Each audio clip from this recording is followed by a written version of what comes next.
This nihilism thing is fascinating to me. So, um, are you familiar with Alex O'Connor?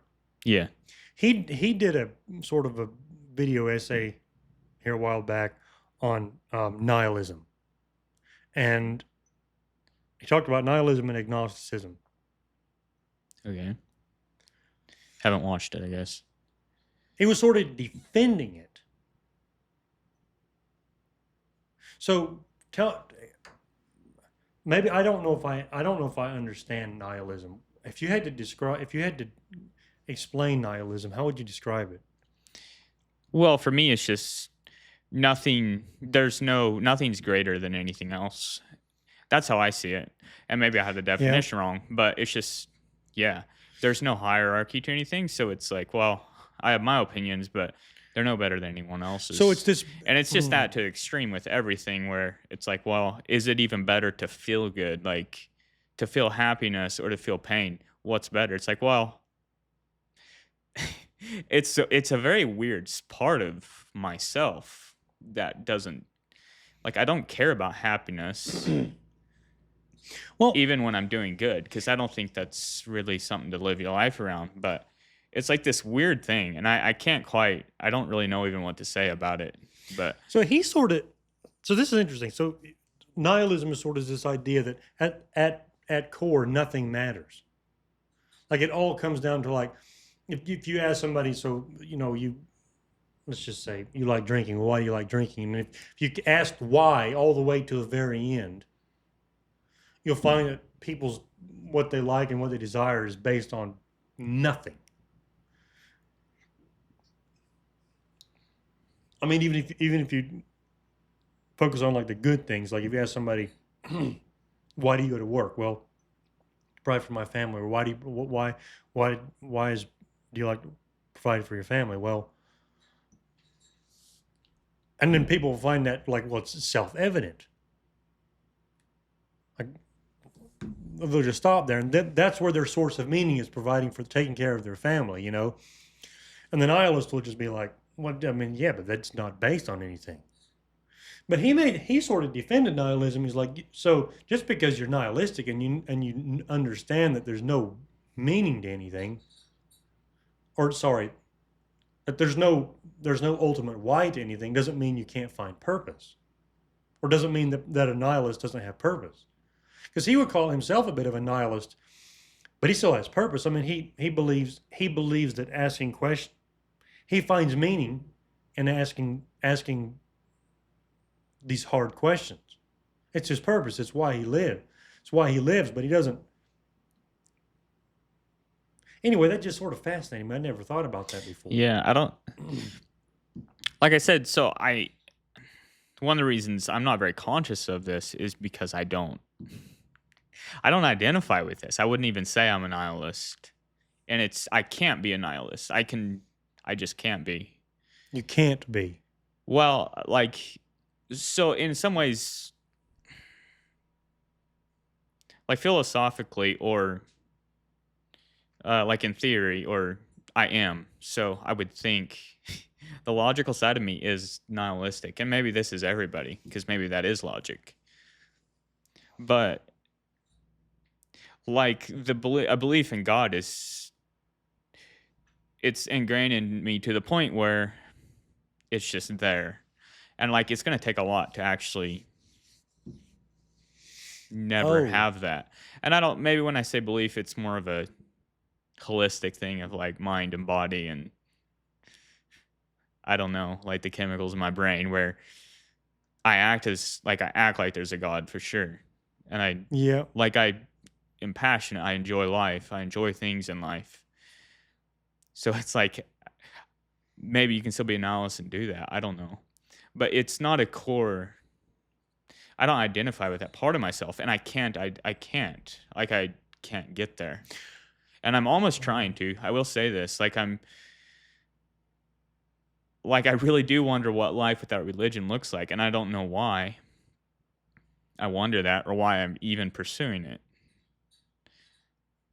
But you could say this, like whatever's in my head is thinks nihilistically in a lot of ways.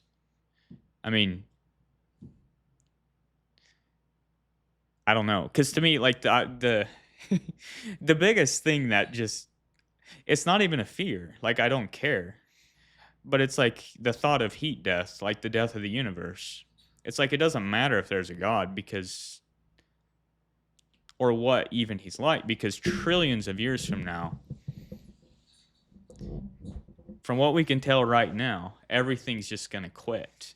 It's going to collapse within itself. Yep. In about 4 billion years. Yep.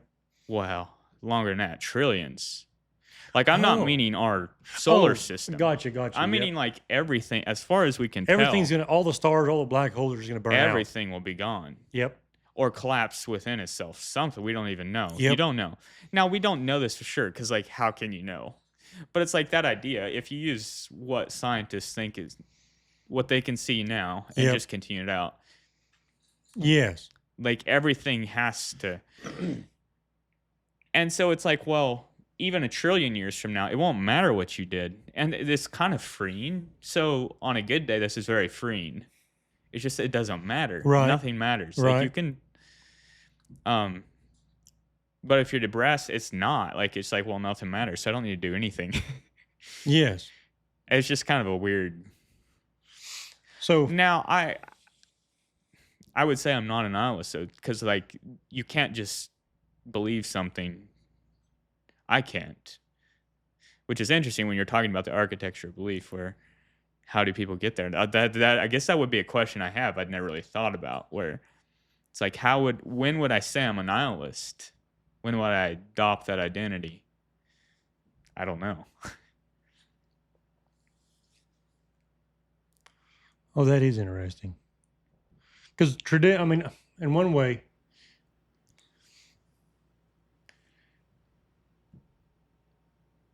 oh boy, yeah. Like, is it just the ideas in your head? Like when I say, well, eventually everything's going to burn out. We're going to like heat death or whatever they call it. So like if that's not being a nihilist. Just believing that, does that make you a nihilist? I don't know. Maybe it okay, this does. is interesting. I got to think about this. So nihilism. So is how you act what you believe?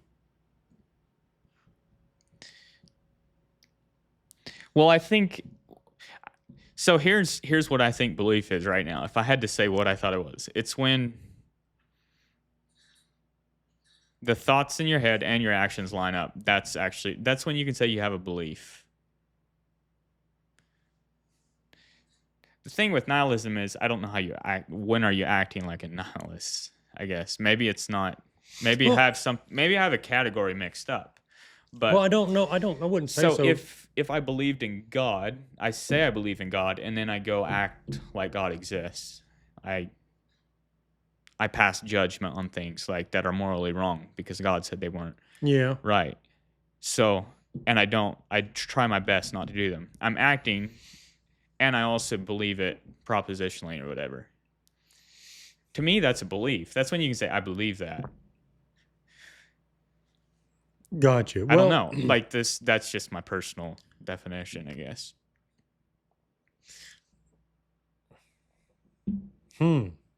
It's easy to pick that apart because you can say, well, it's like, well, don't sin. This is a sin, and I don't do it.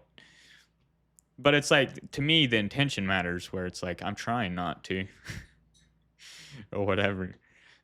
Because I still very much think like that, and even operate that way. I feel shame. I feel whatever, Well, not shame so much anymore. Like, but yeah. I don't So know. if what Maybe more like guilt. do you think that meaning? Because if you were a pure nihilist, a pure agnostic,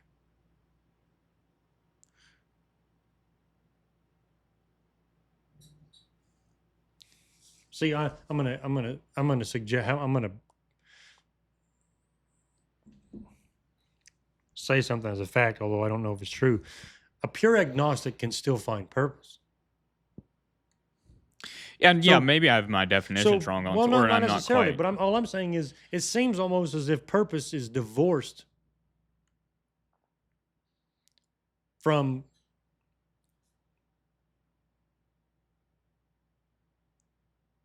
This don't make no sense what I'm about to say. Purpose almost seems to be divorced from material reality.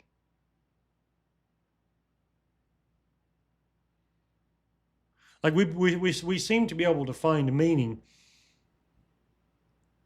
in the fact that we know that we are interested in something. Like when people find purpose, it often is where their interest, the things they're interested in, merge with their what the world needs.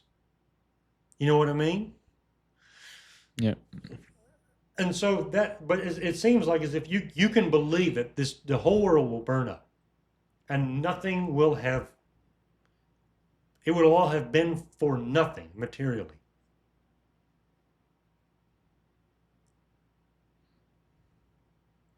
Yet in the face of that, it seems to be the case that people are able to find meaning in the face of all that.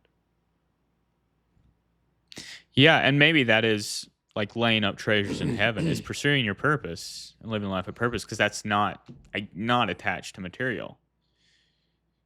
I mean, I guess I don't. And so maybe there is some sort of purpose after the material world is completely gone. Is that what you're getting at? Well, I don't know. I mean, we genuinely don't know if we might be in a black hole. Yeah. There's a lot we don't know. Yeah. I mean, so it's we even from a materialist standpoint, we can't be certain of what lies outside of what we can perceive. Yeah. I mean, there's I don't know who's this goofball. There's this guys call this guy crazy. People call this guy crazy, but um, there's this guy who believes that we only perceive like 0.001% of all that exists. Like you're talking scientists with scientific equipment and everything. No, only no, perceive. what Oh. our senses can perceive. Oh yeah. Like and he like this is Well, I mean, even the top scientists, they just made up a thing called black matter to try to account for all the things that aren't there. right. Exactly. Like it's basically like, well, we don't know what's affecting this stuff, so we'll just make dark matter. And it might be like whatever it is, it's there, but we can't perceive it. Right. I mean, but even I mean, I don't know. It seems like as if even if we could definitively prove that there is nothing that exists outside of what we perceive, nothing exists outside of that. We could prove that as far as Like materially, yeah. materially, nothing exists outside of what we perceive. Would that completely take away our ability to find meaning? I mean, is that the thing that gives us hope that there's meaning? Is it the possibility that there's something outside of what we can materially perceive? I mean, I tend to think that even if you meaning could exist even outside of that. And I don't know, unfortunately, I haven't read Plato and Socrates enough. They were the first people sort of posited the idea of a soul, I think. That there's the soul that's sort of within us that's sort of divorced from our material self. And it has to do with the fact, sort of this fact, that there's a thing they sense that there's a thing inside of us, the mind, that defies material. And like they sense that back then, and as science has gone on, it seems like that conclusion is getting even more and more solidified. That there is a mind that exists inside of us that seems to be divorced from material. Even the way our brain works seems to be divorced from our mind. Because, for example, the way a brain works is it works and ons and offs in one way. Like our brain, so I can tell you, look, this evening I might go work out, or I'm probably gonna go work out, and I'm not sure how I'm gonna work out. I don't know if I'm gonna run or if I'm gonna go lift or if I'm gonna go biking. Our brain, that does not make sense in our brains because our brains cannot calculate that. Our brains, the way they work is like it's something either is or it isn't. The proteins are either there or they're not. You can't, there's not, brain don't work in potential. And I find that when I read that, that's actually, I read that in that Primal Intelligence. He talks about that in there. And I found that fascinating. Now, I don't know what this proves, right? But other than it does seem to be the case that I don't know what it's the case for. Well, it Divinity? proves, yeah. Well, I don't know what it proves either, but I mean, at least belief in God. You have to believe in God or a God of sorts. So what you're saying is what I see as nihilist. Like if I were to say I'm a nihilist by, I guess, my definition, that with the way a brain works, it's impossible, basically. In some ways, or that's kind of how I took it. And maybe I'm missing something here, but Yeah, well, my very brain basically is making judgments in order to even understand reality. Either this is or yes. this is a certain way or it's not. You can't just exist and with reality with no, like, just completely neutrally. Mm. Maybe I'm missing. No, I saying, think you're but following, but you introduced something I actually wasn't considering.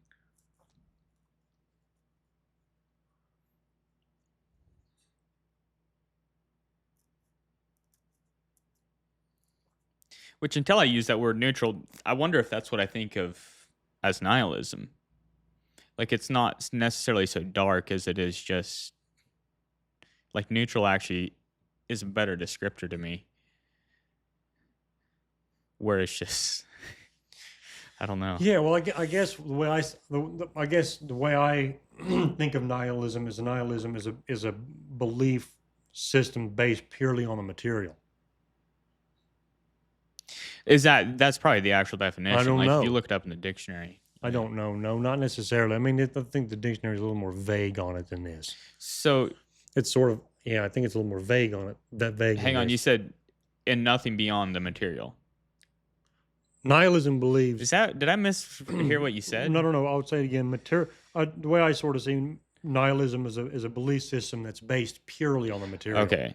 So like it finds meaning in whether it looks for meaning in the material, and it finds none. So then, what's materialism? I don't know. Okay. I ought to know because I've read Philosophy for Dummies. I don't know everything, well, but anyway, you I can't don't. just So know everything all the time, unfortunately.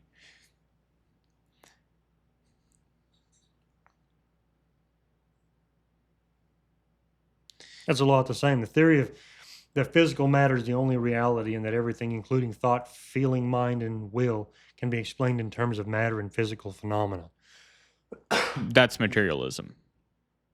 Yes. So nihilism doesn't say that nothing outside of it exists. Like materialism is just making the point that nothing beyond the material exists. Nihilism is just saying, based on the material, nothing means anything. Yes, I think so. I mean, that was sort of how Alex O'Connor described it. I mean, if you just looked through the assumptions, everything, because he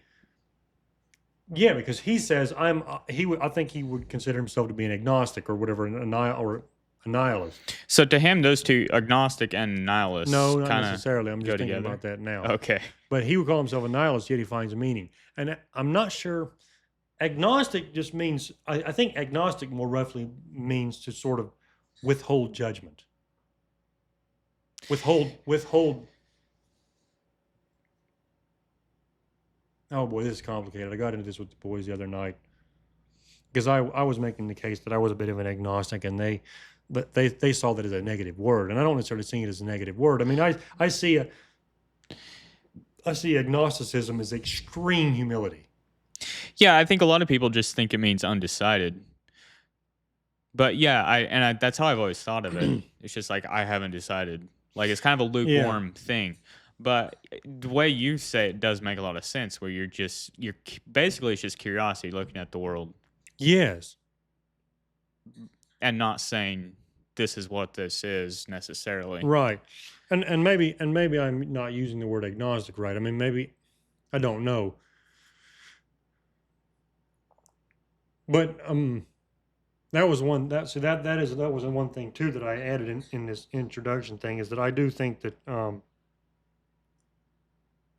maybe the most important belief that I have is this: the best way to understand this topic and all topics is with an extreme humility, maybe even to the point bordering on agnosticism, to have an extremely open and curious mind about all things, and being as aware as possible of the things we assume versus the things that we know.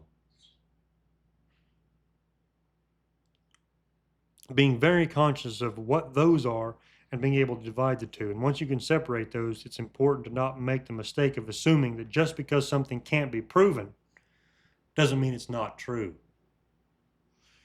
But it's important to hold beliefs that are based on assumption lightly enough so that we are constantly open to change when necessary. And maybe if we are diligent enough, we can do this before we fall into dark places, or even worse, lukewarm places. See, because when you said lukewarm, and that was interesting, and seeing agnostic as a lukewarm, and in one way, I don't see agnostic as a lukewarm. I see the person who believes what he's told to believe as the lukewarm, because he's not conscious. The unconscious man is the Yeah. lukewarm man. But I mean, I might be wrong about that, but that makes the most sense to me. You know what I mean? Yeah. So I have been asking this question: what keeps people from finding their purpose? Is it not knowing how, or an unwillingness to put forth the effort? I mean, I think I would classify myself as, in the past, having not known how to find purpose. I mean, for a while I tried to figure it out purely through interest alone. But I'm going to excavate my interests, figure out what my interests are, and then I'll find meaning, find purpose, because I'll just pursue those. And I think I was half right. But I just was ill informed. Well, Jeremy's made the case that all meaningless has to do with people being purely misinformed. I don't know what I think about that. I mean, even when I sort of was told, even when Skylar told me here to go through this process, I was skeptical.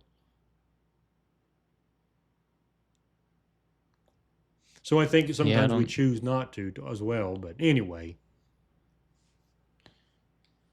I'm not sure. Like, it's something kind of foreign to me, but yeah, I mean, it does make sense that if almost anybody's going to choose to live a life of purpose as opposed to not live a life of no purpose. well, So yeah, but will we? like it could be a knowledge. Because even if you know, okay, there is something very frightening about being honest with yourself about what success looks like. Because the moment you define success, you define failure. And Peterson talks about people are terrified of that, and it will keep them from taking these steps. And I think I know I found myself there. I just don't. It's hard to believe that very many people. You're just gonna choose to believe a lie, but I guess I guess that's probably how it is. I mean, it's just like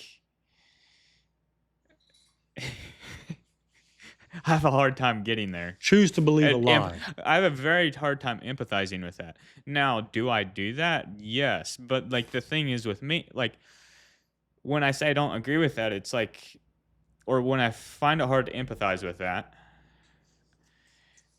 it's like the fact that,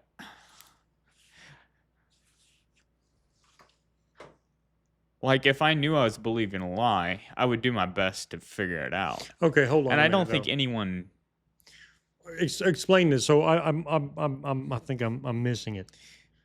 maybe I At missed what your point point. is a person believing a lie? If they choose to not be honest with themselves about what their purpose is? Well, so you said, are people too scared to find their purpose? Yes. Or, um, what was, what was the other Or option? they're Oh, or they they're just don't care? misinformed. Or they're misinformed. Yeah, yeah. So if you're choosing not to, like I would say well, yeah, I guess that's where I got to the living a lie, is choosing Oh. not to. Because you're not living your life. You're just rolling with other assumptions basically that have been programmed into you. Well, I think I don't think people think of it that way. I think they think of it more of as I want to avoid pain. And if I don't get clear about what failure is, then I don't experience pain.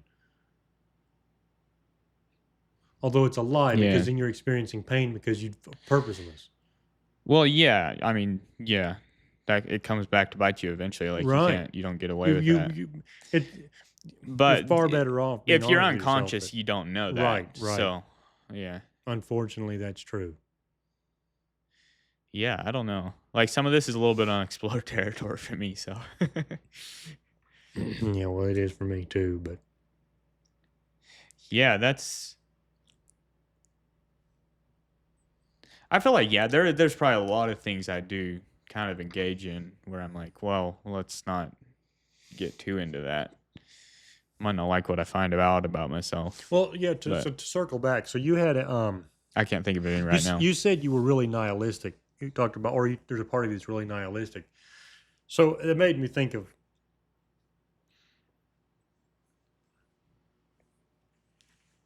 does this mean that you, when you have ideas, you sort of tear apart your own ideas? Like, I'm interested in this, but it's stupid to be interested in this, so you just sort of tear it apart, or not necessarily. There's Hmm. no like, I'm.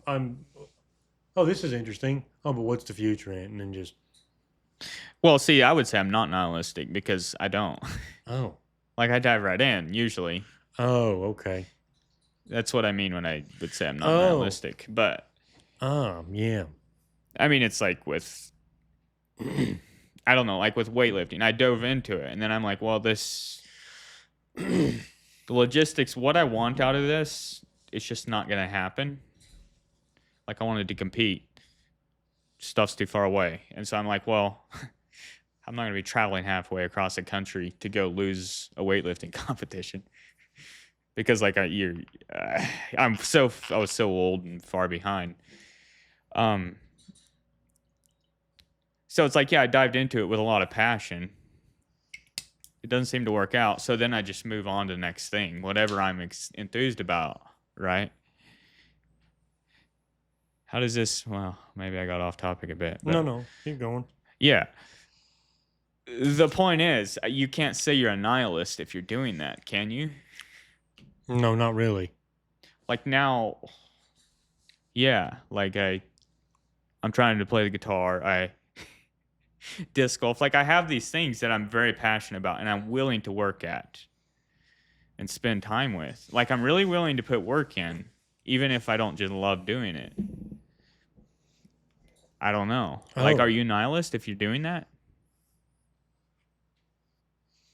Like, I guess this comes back to like you can still find purpose or yeah, meaning. right, But right, yeah, right, right. how do you interact with power? Like, is it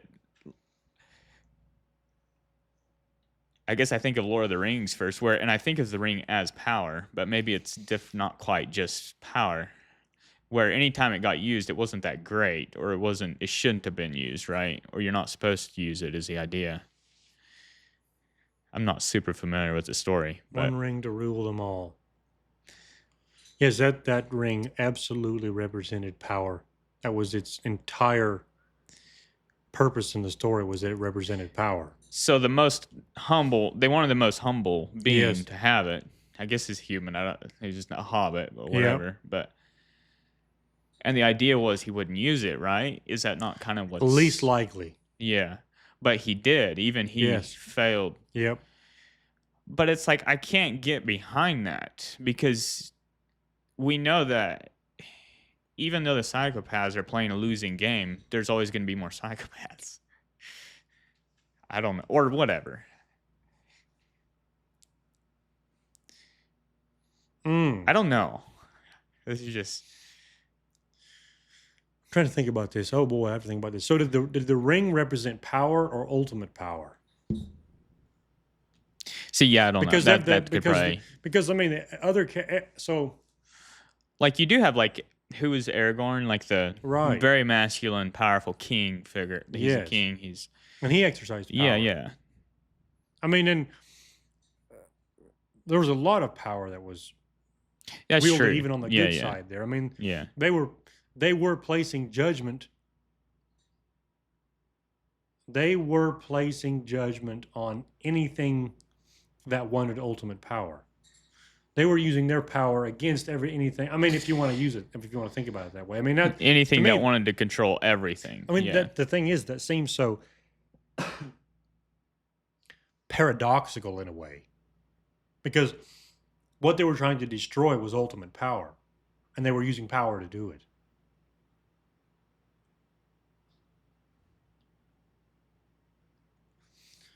That's an excellent point.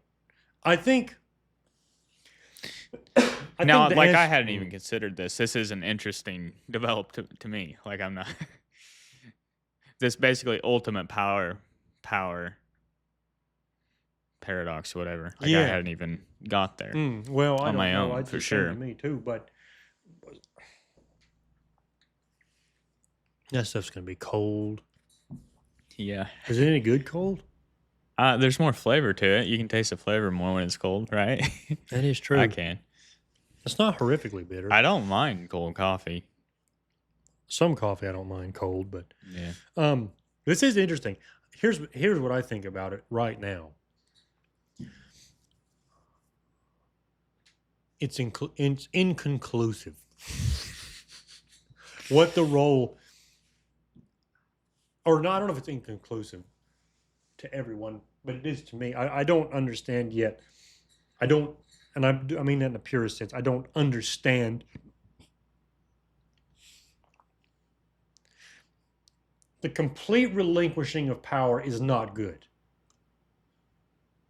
So Peterson has this. Like we would say that's relinquishing responsibility, actually. Yes. Like it's kind of funny you would use different terminology almost. Right. So there's the phrase, it's better to be a warrior in a garden and a gardener in a war, right? And we sense that that's true. So there's weakness isn't a virtue. Restraint is a virtue. So right now, sort of the way I sort of think about it is that usually like power is good, but it takes a very wise person to know when to use it. That's sort of my thoughts on the matter. And the hope is that in gaining power, you gain wisdom. Like usually the process to gaining power should include wisdom. Right. However, you have, I guess, psychopaths who try to shortcut or Yes. whatever. Get what they want. Sort of undeservedly. Well, yeah, and I guess this comes somewhere where this has arose from is like when when I say I love, so in an athletic way, I like power. Um, for some reason, this is always fascinating me. Like powerful athletes, like long Yep. jumpers, Yep. um, shot puts, whatever. And I wonder if that points to something beyond obviously just the material in myself, where it's like I almost want to wield power too. And I think this is everyone. I don't know who would say they wouldn't. Um, like there's a part of me that loves manipulation, loves controlling other people. Oh, that's And interesting. maybe I'm just running across this now, so I'm like, well, I'm this way. Like, you know how it is. Yeah. You find an aspect of yourself, and then for a Oh, while, you're yeah. And like, then oh, I'm just a. it really Yeah, is yeah. highlighted for a while. Yes. So I have this desire. Now, growing up with a non resistant Community. teaching, Oh, yeah. or yeah, like it, I, s- I do get like, I think non resistance, how it is. And see, I think this is just a miss. I missed it. I missed what they were actually saying, maybe. Um, it should be about restraint. Yes. But I think I just took on the like, oh, power is bad. Like even to a large extent, any kind of masculine expressing masculinity, like which is large, kind of comes down to wanting to win and whatever. I saw it as bad. I didn't see. I didn't catch on that it's actually what's good is restraint. Yes. I mean, my sense is that the non-resistance people are 7/8 correct. You know what I mean? And Like, I think it's yeah, probably like if you're going to grow up with a base that's either pro restraint or pro, chaos, or what would be the opposite of restraint? Just psychopathology. If you can get it, get it. yeah. If you have to have a base, one or the other, I think that's a better one. Yeah, I agree with that. I mean, I don't know. Would you rather learn to be powerful or learn to control what you already have? I guess is almost what it comes down to. Well, the part of me that likes comfort,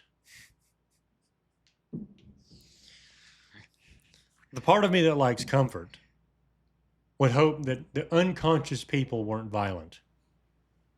That's true. Yeah. That's a good point. I hadn't However, it's considered other not people in this. But once you've been sort of indoctrinated this way,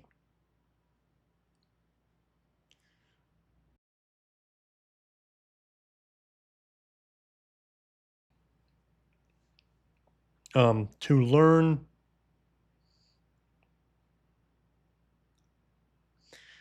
to become wise is still difficult. It doesn't matter where you come from. The pursuit of wisdom yeah. isn't any easier for one person than the next. It doesn't seem like to me. I don't know. Like even this whole thing of like, would you shoot someone? Is should you shoot someone in self defense? Well, I don't want to say yes, and I don't want to say no either.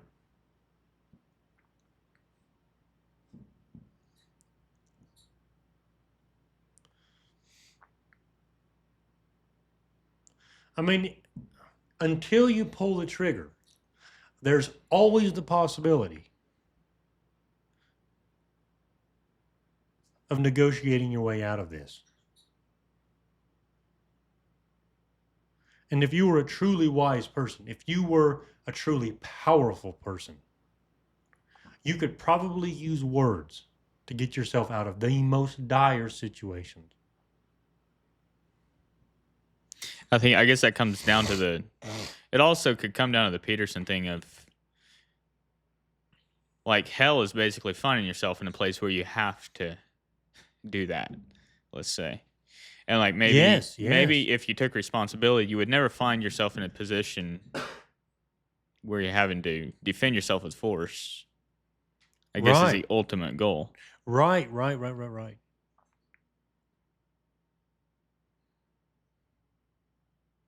I mean, I think ultimately, yes, that's true. But in the long term,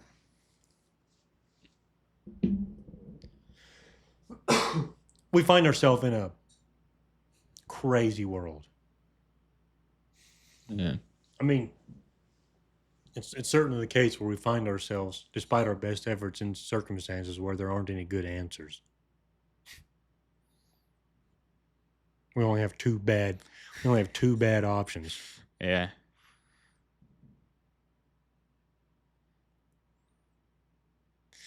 And this is where the word. This is to make a small loop back. This is where agnosticism, pure agnosticism, maybe can hurt you because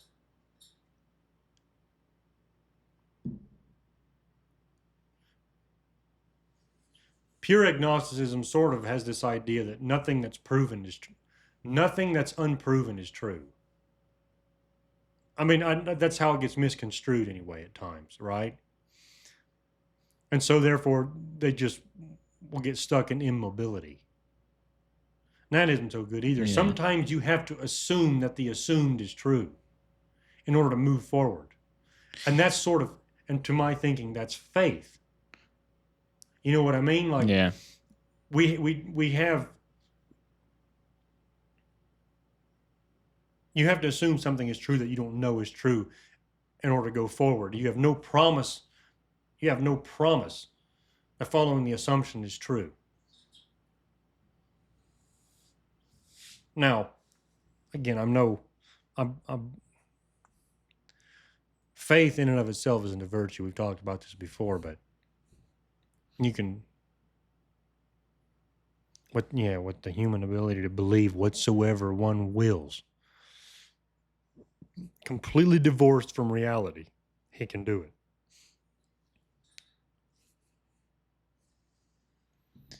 Yeah. So this happened to me when I was much younger, and then it went away. Well, then I started reading Jung; it came back. And then Jeremy was talking. We were just talking about. He was just talking about dreams the other evening, and he talked about the fact when he started reading Jung, he started having these dreams, and it was the exact same thing. I found that shit fascinating because that's exactly the.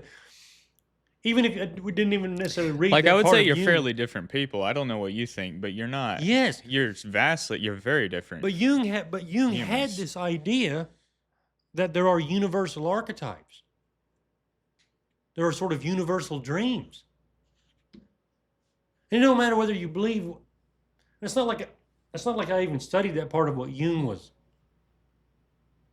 But it's like the spirit of Jung came alive and started manifesting these dreams. It's the craziest thing. That's probably one of the craziest things that's happened to me. I think some of it is just opening your mind to, I guess, a lot that, like, you're a logical person, but then when you read Jung, you kind of have to start opening your mind to some Yep. of that, and maybe that's enough for some of you to remember or latch on to some, Yes, have those dreams. but still, why do we have the exact same dream? Yeah, that's crazy. And it's a weird dream. Yeah. That trash killed me. There's Yeah, I don't That's know. the type of stuff that starts making you believe in that there's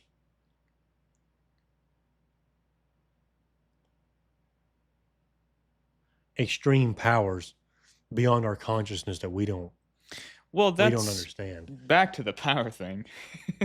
Sorry, I've been thinking No, about no, it keep some. going. So when like you have soft power and then just physical raw, like hard power, I guess it's kind of what it's how it's termed. So soft power would be just manipulation, seduction, getting people to do what you want. But it's like, to me, that's almost ultimate power right there. It is. Because when people don't know that they're reacting to you, that's where it gets really crazy. Like you really do control a lot of stuff then.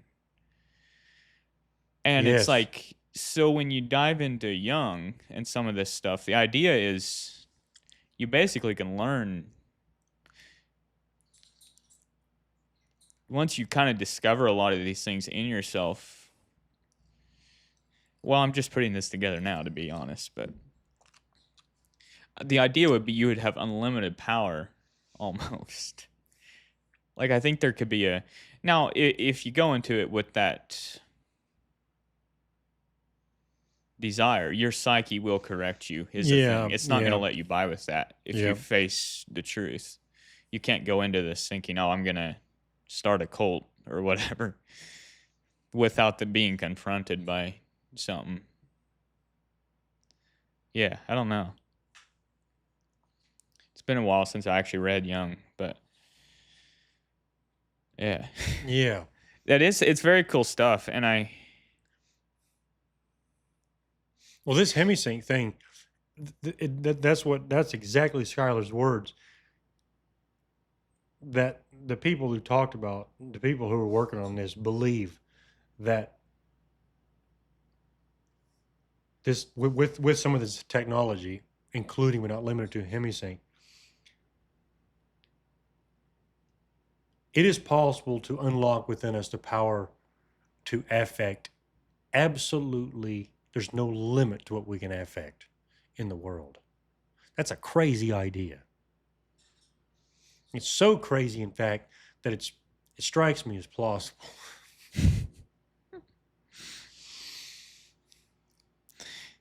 if that were true, it would seem as like then you're actually just living in a video game. Like it's like somebody created a video game Well, or a simulation. We are that. Like yeah, we aren't because but it's we like- and we just figured out the code or something. right. But it's like you said, though, if you do it for the wrong reasons, it'll snap back. It can't be cheated somehow, it seems like, Yeah. which is fascinating to me. But so in the fact, if It's there is crazy a way, how- if there's a way to unlock unlimited power of the human consciousness, where does that leave God? That's my question. The idea of God. Well, to me, it really fits well with it in a way. Well, Like to me, what comes to mind when you say it'll snap back, I'm like, God. Somewhere in the Bible it says something about God will not be mocked. Yep. Oh, yeah. It's right there. So- So like there's, and I don't know the context of that, but like what I mean is, the point is there's like a ton of stuff in the Bible that actually just fits right into this, in a way. Well, so Jesus said these mysterious words.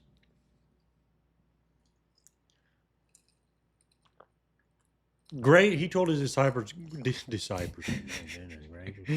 he told his disciples that they would do greater things than he did.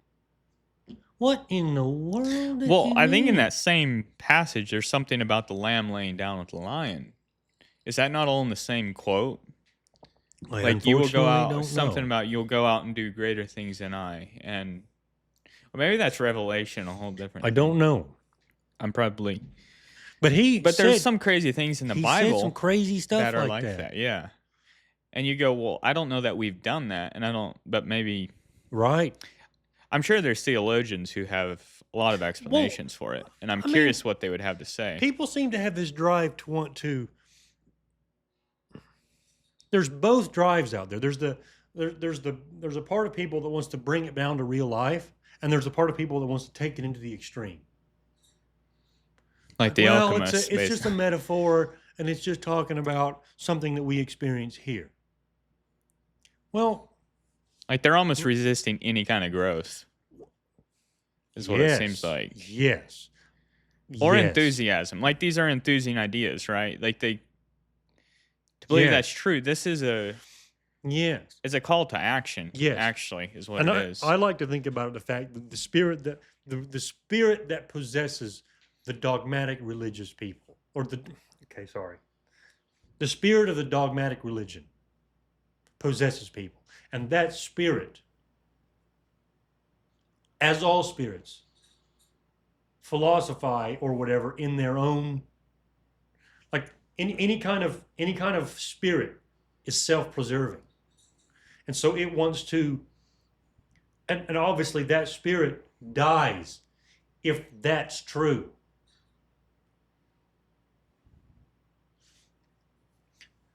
This is the kind of garbage that'll make you believe in spirits. No, I mean, I don't. Like I they mean, definitely have a mind of their own. I mean, yeah. for sure, they do have a mind of their own. We think we have ideas. That's a mistake. Ideas have us, Yeah. Yeah. for sure. Yep. So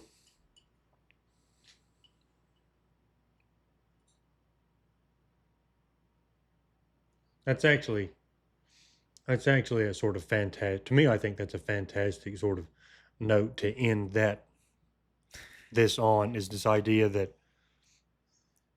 the extreme is possible. Anything is possible. Yeah. So anyway, it's been Sounds fantastic talking yeah, to you yeah. again about this stuff. Yeah.